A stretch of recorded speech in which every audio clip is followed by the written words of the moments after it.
ஓம் சிவாய. வணக்கம் நேயர்களே, ஸ்பிரிச்சுவல் டிவி நேயர்களுக்கு லக்ஷ்மி நாராயண அன்பு வணக்கங்கள். இப்போ நம்ம பார்க்க போகிறது வார ராசி பலன் 25ஆம் தேதியிலேருந்து 31ஆம் தேதி வரை எப்படி இருக்க போதான்னு பார்க்க போகிறோம். எப்போதுமே சொல்கிறதாங்க லக்னத்துக்கு பாருங்கள். ராசிக்கு பார்ப்பதை விட லக்னத்துக்கு பார்க்க ரொம்ப பர்ஃபெக்டாக இருக்கும். உதாரணமாக ஒரு மகர லக்னம் விருச்சிக ராசினா நீங்கள் விருச்சிக ராசிக்கான பலன்களை பார்க்கறதும் மகர ராசிக்கான பலன்களை பார்க்கும்போது ரொம்ப பர்ஃபெக்டாக இருக்கும். முதல்ல வர்றது பொது பலன்கள், அதுக்கப்புறம் தசாபுக்தி பலன்கள்.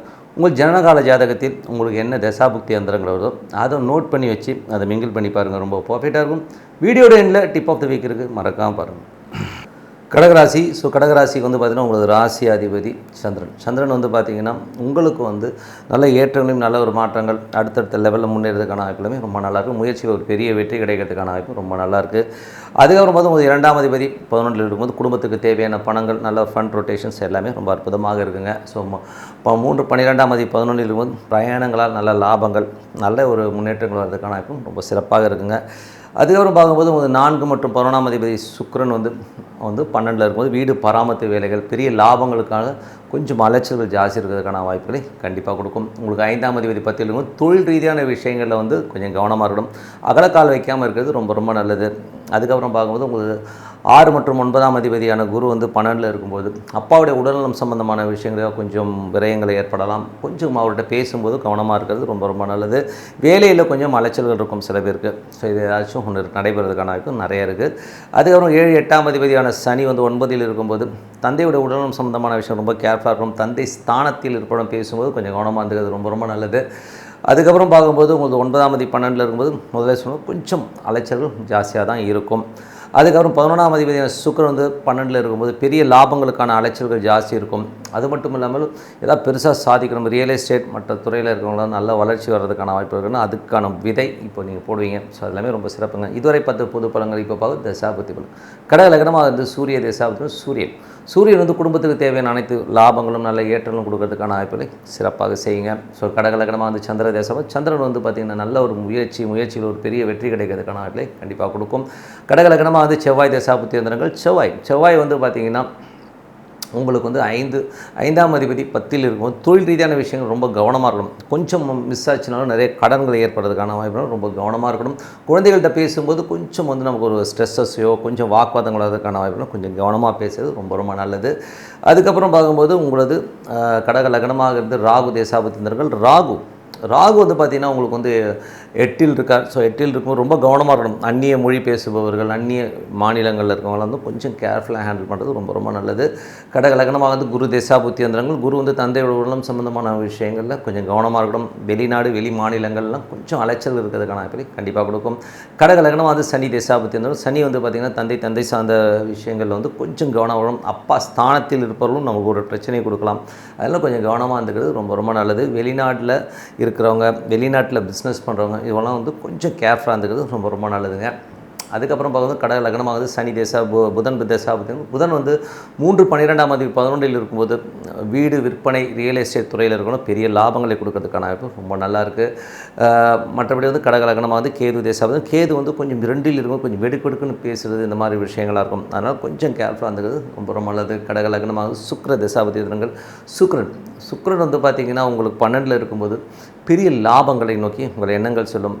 ரியல் எஸ்டேட் துறையில் இருக்கவும் சரி, அதுக்கப்புறம் பார்த்திங்கன்னா உங்களுக்கு கார் வாங்க விற்க வண்டி வாகன விற்பனை செய்கிறவங்க இவங்களுக்கெல்லாம் பெரிய லாபங்கள் வரதுக்கான வாய்ப்பு சிறப்பாக இருக்குங்க. மற்றபடி என்னங்க, என்னை பொறுத்தவரை வந்து பார்த்திங்கன்னா நல்ல ஒரு பிரார்த்தனை டெய்லி வந்து ஒரு பர்டிகுலர் டைம் ஃபிக்ஸ் பண்ணிவிட்டு மனதார இறைவனை பிரார்த்தனை கண்டிப்பாக அடுத்த லெவல் போகிறதுக்கான வாய்ப்பு ரொம்ப சிறப்பாக இருக்குது. சிம்மராசிக்கு வந்து பார்த்திங்கன்னா உங்களுக்கு ராசி அதிபதி சூரியன் 10ல் இருக்கும்போது தொழில் ரீதியான விஷயம் பெரிய வெற்றிகள் பெரிய லாபங்கள் வர்றதுக்கான வாய்ப்புகளை கண்டிப்பாக கொடுத்துருங்க. ஸோ அது ஒரு ரொம்ப சிறப்பான விஷயங்கள். அதுக்கப்புறம் 2, 11ஆம் அதிபதி புதன் 10ல் இருக்கும்போது பெரிய லாபங்களுக்கான முயற்சிகள் அடுத்த கட்டத்துக்கு முன்னேறதுக்கான எல்லா விஷயமும் சிறப்பாக அமையும். அதுக்கப்புறம் பார்க்கும்போது உங்களுக்கு 3 மற்றும் 10ஆம் அதிபதியான சுக்கிரன் 11ல் இருந்து உங்கள் முயற்சியில் ஒரு பெரிய வெற்றிகள். அது மட்டும் பக்கத்து வீட்டுக்காரர்களுக்கும் உங்களுக்கும் சின்னதாக மனஸ்தாபம் வரும். ஸோ அதனால் கொஞ்சம் கவனமாக டாக்குமெண்டேஷன் சம்மந்தமான விஷயம் பெரிய லாபங்கள் வரதுக்கான வாய்ப்பு ரொம்ப அற்புதமாக இருக்குது. நில புலன்கள் சொத்துக்கள் விற்பனை இந்த மாதிரி விஷயங்கள்லாம் நல்ல லாபங்கள் வரும். அதுக்கப்புறம் பார்க்கும்போது உங்களுடைய 4 மற்றும் 9ஆம் அதிபதியான செவ்வாய் 9இல் வந்து ஆட்சி பலத்தோடு இருக்கும்போது தந்தையால் தாயார் சம்மந்தமான விஷயம் நல்ல லாபங்கள் நல்ல ஏற்றங்களும் இருந்தாலும் தாயாரோட உடலும் சம்மந்தமான விஷயங்களும் கொஞ்சம் கேர்ஃபுல்லாக பார்த்துக்கிறது நல்லது. அதுக்கப்புறம் 5 மற்றும் 8ஆம் அதிபதியான குரு உங்களுக்கு வந்து 11ல் இருக்கும்போது அற்புதமான பலன்கள். திடீர் விபரீத ராஜயோகம் போது பெரிய லாபங்களை அள்ளி கொடுக்கறதுக்கான வாய்ப்பிலே கண்டிப்பாக கொடுத்துருங்க.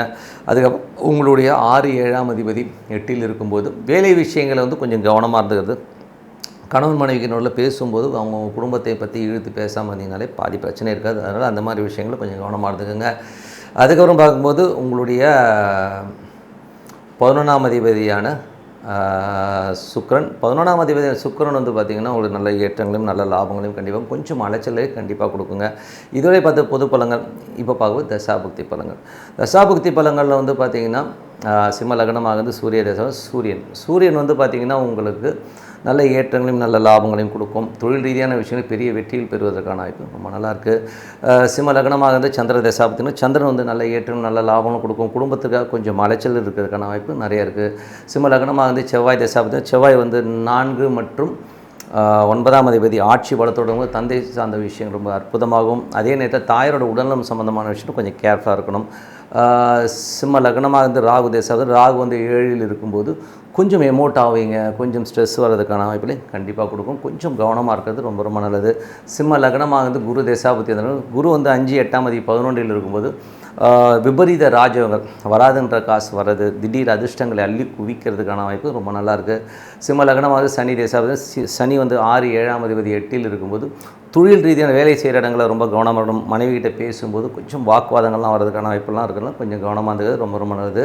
சிம்ம லக்னமாக இருந்து புதன் தேசாபதி 2 11ஆம் தேதி புதன் வந்து 10இல் இருக்கும். தொழில் ரீதியான விஷயங்கள் பெரிய லாபங்களையும் பெரிய ஏற்றங்களையும் வர்றதுக்கான வாய்ப்புகளையும் கண்டிப்பாக கொடுக்கும். சிம்ம லக்னமாக இருந்து கேது தேசாபதி இருந்தாலும் கேது வந்து பார்த்திங்கன்னா உங்களுக்கு ராசியிலே இருக்கும். கொஞ்சம் வெடுக்குன்னு பேசுகிறது, அமைதியை நோக்கி இவங்க இப்படி பண்ணிட்டாங்க அவங்க பண்ணிட்டாங்க புலம்புறது இதெல்லாம் இருக்கும். கொஞ்சம் கவனமாக அமைதியாக ஒரு மெடிடேஷன்ஸ் பண்ணுறது ரொம்ப ரொம்ப நல்லது. சிம்ம லக்னமாக வந்து சுக்கிர தசாபதி சுக்கிரன் 11இல் இருக்கும்போது வீடு விற்பனை ரியல் எஸ்டேட் துறை வண்டி வாகனம் வாங்க விற்க இந்த மாதிரி விஷயங்கள் சிறப்பான விஷயங்கள் நல்ல லாபங்கள் வர்றதுக்கான ரொம்ப நல்லா இருக்குங்க. மற்றபடி என்னை பொறுத்த நல்ல ஒரு பிரார்த்தனை மனதார இறைவனை பிரார்த்தனை பண்ணுவோம். கண்டிப்பாக அடுத்த லெவல் போகிறதுக்கான ரொம்ப சிறப்பாக இருக்குது. கன்னிராசி. கன்னிராசிக்கு வந்து பார்த்திங்கன்னா உங்களது ராசி அதிபதி புதன் வந்து பார்த்திங்கன்னா உங்களுக்கு வந்து நல்ல ஏற்றம் நல்ல லாபம் பிரயாணங்களான லாபங்கள் வர்றதுக்கான வாய்ப்புகளை கண்டிப்பாக கொடுக்குங்க. வியாபாரத்தில் அடுத்த கட்டத்துக்கு முன்னேறதுக்கான வாய்ப்புகளும் ரொம்ப அற்புதமாக இருக்குது. அதுக்கப்புறம் வந்து உங்களுக்கு 2ஆம் அதிபதி மற்றும் 9ஆம் அதிபதி சுக்கிரன் 10இல் இருக்கும்போது தொழில் ரீதியான விஷயங்கள் நல்ல ஏற்றங்களையும் நல்ல லாபங்களையும் கொடுக்கறதுக்கான வாய்ப்பு. அதுவும் ராகுடைய சாரத்தில் இருக்கும். தொழில் கேட்ட இடத்துல பணம் கிடைக்கிறதுக்கான வாய்ப்பு எல்லாமே ரொம்ப நல்லா இருக்குங்க. வேலையில் இருக்கவங்க மட்டும் கொஞ்சம் வேலை செய்கிற இடங்களில் கொஞ்சம் கவனமாக இருந்துக்கிறது ரொம்ப ரொம்ப நல்லது. அதுக்கப்புறம் பார்க்கும்போது உங்களுடைய 3 மற்றும் 8ஆம் அதிபதியான செவ்வாய் வந்து 8இல் ஆட்சி பலத்தோடு இருக்கும்போது ரொம்ப கவனமாக இருக்கணும். பக்கத்து வீட்டுக்காரங்களுக்கும் கொஞ்சம் பிரச்சனைகள் வரலாம். டாக்குமெண்ட் கையெழுத்து போடுறது செக் லீஃப் வந்து கையெழுத்து போட்டு இஷ்யூ பண்ணுறது எல்லாமே கொஞ்சம் கவனமாக இருந்துக்கிறது ரொம்ப ரொம்ப நல்லது. 4 மற்றும் 7ஆம் அதிபதியான குரு வந்து 10இல் இருக்கும்போது தொழில் ரீதியான விஷயம் நிறைய சேஞ்சஸ் பண்ணுவீங்க. ரியல் எஸ்டேட் துறையில் இருக்கிறவங்களும் நல்ல லாபங்கள் வர்றதுக்கான வாய்ப்பு எல்லாமே ரொம்ப நல்லா இருக்குது. நல்ல ரொட்டேஷன்ஸ்லாம் இருக்கும். பட் இருந்தால் தொழிலில் மட்டும் கொஞ்சம் கேர்ஃபுல்லாக இருந்துக்கணும். நிறைய மாற்றங்கள் இது சரியில்லை அது சரின்னு ஏதோ குறை சொல்லிக்கிட்டே இருப்பீங்க. அதுதான் கொஞ்சம் பார்த்துருக்கணும். அதுக்கப்புறம் பார்க்கும்போது இந்த 5 6ஆம் அதிபதியான சனி அவர் வந்து 7இல் இருக்கும்போது குழந்தையோட வளர்ச்சி ரொம்ப அற்புதமாக இருக்கும். வேலையிலும் பார்த்திங்கன்னா அடுத்த கட்டத்துக்கு முன்னேறது நல்ல லாபங்களை கொடுக்கறதுக்கான வாய்ப்புகளும் ரொம்ப சிறப்பாக இருக்குங்க. அது ஒரு நல்ல விஷயந்தான். அதுக்கப்புறம் பார்க்கும்போது உங்களுடைய 9ஆம் அதிபதியான சுக்கிரன் 9ஆம் அதிபதி சுக்கிரன் வந்து 10இல் இருக்கும்போது வெளிநாட்டில் இருக்கும்போது பெரிய வருமானங்கள் தந்தையால் நல்ல லாபங்கள் அதெல்லாமே ரொம்ப நல்லாயிருக்கும். அதே நேரத்தில் வந்து பார்த்திங்கன்னா உள்ளூரில் வியாபாரம் பண்ணுறவங்களுக்குலாம் வந்து கொஞ்சம் அலைச்சல்கள் கொஞ்சம் வந்து நம்ம ஒரு ஸ்ட்ரெயின் எடுத்து ஒரு வேலை பண்ணுற மாதிரி விஷயங்களை கண்டிப்பாக கொடுக்கும். 11ஆம் அதிபதி சந்திரன் வந்து நல்ல லாபங்களை நோக்கி உங்கள் எண்ணங்கள் செல்லும். பெரிய பெரிய லெவலில் சாதிக்கணுங்கிற எண்ணங்கள் எல்லாமே அற்புதமாக ஒர்க் அவுட் ஆகி வரும். அதுவும் 12ஆம் அதிபதியான சூரியன் உங்களுக்கு வந்து 10இல் இருக்கும்போது தொழில் ரீதியான விஷயங்கள் நிறைய அலைச்சல்கள் நிறைய பிரயாணம் பண்ணுற மாதிரி சூழ்நிலை கண்டிப்பாக கொடுக்குங்க. இதுவரை பார்த்து பொது பலன்கள். இப்போ பார்க்கும்போது தசாபுக்தி பலன்கள். கன்னி லக்னமாக இருந்து சூரியன் தசாபுக்தி என்பது சூரியன் 12ஆம் அதிபதியான சூரியன் உங்களுக்கு 9இல் இருக்கும்போது பிரயாணங்களில் நல்ல லாபங்கள் வர்றதுக்கான வாய்ப்பு எல்லாமே ரொம்ப நல்லா இருக்குது. அது ரொம்ப அற்புதமான விஷயங்களை கொடுக்கும். வெளிநாட்டில் இருக்கணும் ஒரு பெரும் பணம் வர்றதுக்கான வாய்ப்பு எல்லாமே ரொம்ப நல்லா இருக்குங்க. கன்னி லக்னமாக இருந்து சந்திர தசாபத்தி யந்திரங்களில் வந்து பார்த்திங்கன்னா சந்திரன் வந்து உங்களுக்கு 11ஆம் அதிபதியாக இருந்து அவர் வந்து பார்த்திங்கன்னா ராசியிலேயும் ரொம்ப அற்புதமான விஷயம், பெருசாக கான்ஃபிடென்ட்டாக பெரிய பெரிய வேலைகள் பண்ணி பெரிய லாபங்கள் பெரிய லெவலில் சக்ஸஸ் பண்ணுங்கிற விஷயங்கள் எல்லாமே அற்புதமாக இருக்குது. கன்னி லக்னமாக வந்து செவ்வாய் தசாபதி, செவ்வாய் வந்து 3 8ஆம் அதிபதி, அவர் வந்து 8லே ஆட்சி படத்தோடு இருக்கும்போது ஏதாச்சும் இந்த பக்கத்து வீட்டுக்காரங்களுக்கும் ஒரு பிரச்சனை வருது, இல்லை ஏதாச்சும் வந்து யாருக்காவது ஜாமீன் போடுறது, கோர்ட் கேஸ் சம்மந்தமான விஷயங்கள், செக் இஷ்யூ பண்ணுறதெல்லாம் கொஞ்சம் கேர்ஃபுல்லாக இருந்துக்கிறது ரொம்ப ரொம்ப நல்லதுங்க. அதுக்கப்புறம் பார்க்கும்போது உங்களுக்கு கன்னி லக்னமாக வந்து ராகு தேசாபதி, ராகு வந்து உங்களுக்கு 6ல் இருக்கும்போது வேலையில் நல்ல ஏற்றம் நல்ல லாபங்கள், வெளிநாட்டில் இருந்து பெரும் பணம் வரதுக்கான வாய்ப்புமே ரொம்ப நல்லா இருக்குங்க. கன்னி லக்னமாக வந்து குரு தேசாபதி, குரு வந்து 4 7ஆம் அதிபதி 10ல் இருக்கும்போது தொழில் ரீதியான விஷயங்களில் பெரிய பெரிய மாற்றங்கள் பெரிய பெரிய வெற்றி கிடைக்கிறதுக்கான வாய்ப்புமே ரொம்ப அற்புதமாக இருக்குது. கன்னி லக்னமாக வந்து சனி தேசாபதி இருந்தாலும் சனி வந்து பார்த்திங்கன்னா 5 6ஆம் அதிபதி 7ல் இருக்கும்போது குழந்தைகளோட முன்னேற்றங்கள் நல்லாயிருக்கும், வேலையிலும் அடுத்த கட்டத்துக்கு முன்னேறது நல்ல ஒரு வெற்றியை கொடுக்கறதுக்கான வாய்ப்பு ரொம்ப நல்லாயிருக்கு. கன்னி லக்னமாக வந்து புதன் தேசாபதி யந்திரங்கள், புதன் வந்து பார்த்திங்கன்னா உங்களுக்கு 10ஆம் அதிபதி, அவர் வந்து உங்களுக்கு வந்து 9ல் இருக்கும்போது நிறைய பிரயாணங்கள் நல்ல வெற்றிகள் வர்றதுனால வாய்ப்பெல்லாம் ரொம்ப நல்லாயிருக்கு. அதே நேரத்தில் வந்து வேலை வியாபார ரீதியான விஷயங்கள் கொஞ்சம் அலைச்சல்கள் இருந்தாலும் அடுத்த கட்டத்துக்கு வந்து ஒரு பெரிய ஒரு லாபத்தை கண்டிப்பாக கொடுக்க போகுது. அதுக்கான விதை தான் இப்போ போடுறது. அதுக்கப்புறம் பார்த்து கன்னி லக்னம் வந்து கேது தேசாவது, கேது 12ல் இருக்கும்போது சில பேருக்கு வந்து நைட்டெல்லாம் தூங்கவும் வராது, ஏதாச்சும் போட்டு விளாட்டிகிட்டு இருப்பீங்க, என்ன ஆகும் ஏதாவும் தெரியலையேன்னு சொல்லிட்டு அதெல்லாம் விட்டுருங்க. ஆண்டவன் மேலே பாரத்தை போட்டு அடுத்த கட்டத்துக்கு என்ன பண்ணணுங்கிறத வந்து பாருங்கள். தேவையில்லாத மன உளைச்சலை வந்து மைண்டுக்குள்ளே வச்சுக்கிட்டு அப்புறம் ஐயோன்றதில் வந்து எந்த வித அர்த்தமும் இல்லை. ஸோ அதனால் அது கொஞ்சம் கேர்ஃபுல்லாக பார்த்துக்கோங்க. கன்னி லக்னம் வந்து சுக்கிர தசாபதி யந்திரங்கள், சுக்கிரன் வந்து பார்த்திங்கன்னா உங்களுக்கு வந்து 10ல் இருக்கார். ஸோ தொழில் ரீதியான விஷயம் நல்ல லாபங்கள், வெளிநாட்டில் இருக்கவங்களும் ஒரு பெரும் பணம் வர்றதுக்கான வாய்ப்புலாம் இருக்குது. குடும்பத்திற்கு தேவையான விஷயங்கள் புதிய பார்ட்னர்ஷிப் சம்மந்தமான விஷயங்கள் அற்புதமாக அமையறதுக்கான வாய்ப்பு ரொம்ப நல்லா இருக்குங்க. ஸோ பிரயாணங்கள் வந்து கொஞ்சம் அலைச்சல் இருந்தாலும் அடுத்த கட்டத்தில் ஒரு பெரிய லாபங்களை கண்டிப்பாக கொடுத்துருங்க. ஸோ மற்றபடி என்னங்க, என்னை பொறுத்தவரை நல்ல ஒரு பிரார்த்தனை, ஒரு இறைவனை டெய்லியில் ஒரு பர்டிகுலர் டைமுக்கு உட்காந்து மனதார பிரார்த்தனை பண்ணும்போது கண்டிப்பாக அடுத்த லெவல் போகிறதுக்கான ரொம்ப சிறப்பாக இருக்குது. Tip of the week. So tip of the வீக்கில் வந்து பார்த்திங்கன்னா என்ன செஞ்சால் நம்ம வாழ்வில் சந்தோஷமாகவும் அற்புதமான ஒரு வசதியான வாழ்க்கையாக வாழ முடியுங்கிறது தான் பற்றி பேச போகிறோம். ஸோ இதுக்கு எல்லோருக்குமே ஒரு பேசிக்கான விஷயங்க. இதில் வந்து எல்லோருமே மறந்த ஒரு விஷயம் என்னென்னா, ஒரு பிரார்த்தனைங்கிற ஒரு விஷயத்தை நம்ம இப்போ மறந்துட்டோம். ஏன்னா இப்போ டெய்லி லைஃப்பில் வந்து பார்த்திங்கன்னா எல்லோருமே படுக்கிறது போகிறதே வந்து பார்த்திங்கன்னா 12 மணி 12:30 மணி இந்த மாதிரி வந்து ஒரு நைட் ஹவர்ஸில் லேட்டாக வந்து தூங்கி எந்திரிக்கிறதே வந்து 7 8 மணிக்கு எந்திரிக்கணும். ஸோ இதனால் வந்து நம்ம ஜியாகிரபிக்கல் சிஸ்டம், நம்ம பாடிக்கும் அந்த ஜாகிரபி சிஸ்டத்துக்கும் நிறைய வேறுபாடுகள் வந்துடுது. ஸோ அதனால் வந்து நமக்கு வந்து நிறைய பிரச்சனைகள் உடல் ரீதியான விஷயங்கள் கண்டிப்பாக வருதுங்க. ஸோ ஜாதக ரீதியாகவும் சரி ஆன்மீக ரீதியாகவும் பார்த்திங்கனாலும் நைட்டு சூரியன் வந்து அவங்க என்ன சொல்ல வராங்கன்னா, சூரியன் வந்து அஸ்தமிக்குது இல்லைங்களா, 6 மணிக்கு வந்து சூரியன் வந்து அஸ்தமிக்கும் போது 6 மணிக்கு முன்னாடி 5:30 மணிக்கே வந்து உங்கள் ஃபுட்டை முடிச்சுக்கணும். ஸோ அந்த மாதிரி ஃபுட்டை முடிச்சுக்கிறது ரொம்ப ரொம்ப நல்லது. அதுக்கப்புறம் சூரியன் அஸ்தமானதுக்கப்புறம் எந்த ஃபுட்டும் எடுக்காமல் இருக்கிறது ரொம்ப ரொம்ப நல்லது. அதே மாதிரி வந்து பார்த்திங்கன்னா காலையில் வந்து பார்த்திங்கன்னா ஒரு விடியகாலில் அட்லீஸ்ட் கொஞ்சம் குறைஞ்சபட்சம் ஒரு 5 மணிக்காச்சும் எழுந்து நீங்கள் குளிக்கலைன்னா கூட பரவாயில்ல சாமி, வாய் கொப்பளிச்சுட்டு மூஞ்சை கழுவிட்டு இறைவனை மனதார துதிங்க. ஒரு விளக்கோ இல்லை ஒரு ஊதுபத்தியை ஏற்றிட்டு உங்களுக்கு பிடிச்ச சாமி எதுவோ அதை மனதார வந்து நீங்கள் வந்து பிரார்த்தனை பண்ணுங்கள். கண்டிப்பாக நம்ம வந்து அடுத்த லெவல் போகிறதுக்கு கண்டிப்பாக அது ஒரு பெரிய ஒரு வெற்றியை கொடுக்கும். இது எப்படிங்க நீங்கள் சொல்கிறீங்க, அவன் நல்லா இல்லையா இவன் நல்லா நிறைய எடுத்துக்காட்டுகள் நீங்கள் சொன்னாலும், என்னை பொறுத்தவரை நான் ஒரு சிறந்த உதாரணம் சொல்லுவேன். நம்ம பிராமண சமுதாயத்தில் எடுத்துக்கோங்க. அவங்க வந்து ஒரு ட்ரெடிஷனாக வந்து ஒரு வழக்கத்தை வச்சுருக்காங்க. இப்போ வந்து பார்த்திங்கன்னா காலையில் எழுந்த உடனே பார்த்திங்கன்னா காயத்ரின்னு ஒன்று பண்ணுவாங்க. ஸோ அவங்க வந்து காலையில் எழுந்தோன்னே அது கம்பல்சரி பண்ணி ஆகணும். அது சூரிய உதயத்துக்கு முன்னாடியே வந்து அவங்க பண்ண ஆரம்பிச்சிருவாங்க. ஸோ காயத்ரி வந்து கம்பல்சரி அவங்க வந்து அந்த காயத்ரி தேவி மந்திரத்தை அவங்க கண்டிப்பாக பண்ணி ஆகணும். பூணூல் போட்டவங்க கண்டிப்பாக பண்ணி தான் ஆகணும். அதே மாதிரி ஈவினிங்கில் வந்து சந்தியாவந்தனம். ஸோ ஈவினிங் வந்து அந்த விஷயத்துக்கு அவங்க வந்து இப்போ கரெக்டாக ஃபாலோ பண்ணிட்டு வராங்க. பூஜை புனஸ்காரங்களை பர்ஃபெக்டாக பண்ணுறனால தான் பாருங்கள் இன்றைக்கி வந்து பார்த்திங்கன்னா அவங்களுக்கு வந்து நிறைய விஷயங்கள் மறுக்கப்பட்ட போதும் அவங்க இன்றைக்கி நம்பர் 1ல் தான் இருக்காங்க. இந்தியாவில் வந்து நமக்கு வந்து பெரிய வேலை வாய்ப்புகள் இல்லைனா கூட அவங்க வெளிநாட்டில் வந்து ஒரு பெரிய லெவலில் வந்து அவங்க இன்றைக்கி ஒரு அமெரிக்கா போல ஒரு விஷயங்களில் வந்து மாபெரும் ஒரு அந்த கம்யூனிட்டியில் இருக்கும் பெரிய லெவலில் சக்ஸஸாக இருக்காங்க. காரணம் என்ன, இந்த பூஜை புனஸ்காரங்கள் வந்து அவங்க வழியாக வந்து அந்த இதை மாறாமல் ட்ரெடிஷ்னலி ஃபாலோ பண்ணுறனால தான் இன்றைக்கும் அவங்க வந்து ஒரு வெற்றி பெற்றவர்களாக இன்றைக்கி இருக்கிறாங்கன்றது தான் உண்மையான விஷயம். அதனால் நம்மளும் அதை ஃபாலோ பண்ணணும். ஏன்னா வந்து இன்றைக்கி நீங்கள் போட்டு ஒரு விதையை போட்டு நீங்கள் ஒரு பழக்கத்தில் கொண்டு வந்தீங்கன்னா தான் அடுத்த ஜென்ரேஷனுக்கு இதை கொண்டு வர முடியும்.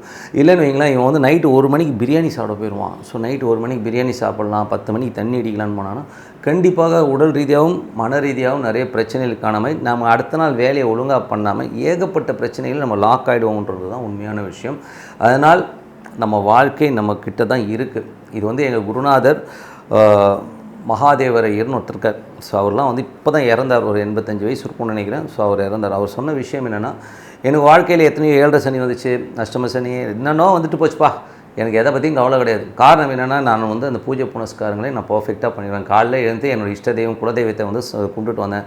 என்னை வந்து எந்த சாமி, நான் 42 வருஷம் ஆச்சு ஜாதக நோட்டை பார்த்து தொட்டு எல்லாமே வந்து இறைவன் வந்து என்னை பார்த்து அவ்வளோ அருமையாக வாழ்ந்துட்டேன் மாட்டேன். அவர்லாம் வந்து பார்த்திங்கன்னா ஒரு ஹைலி ஒரு பெரிய லெவலில் இருந்த ஒரு மனுஷன். அவர் என்ன சொல்ல, இதை பண்ணுங்க அப்படின்னு சொல்கிறார். நம்ம பண்ணுவோமே.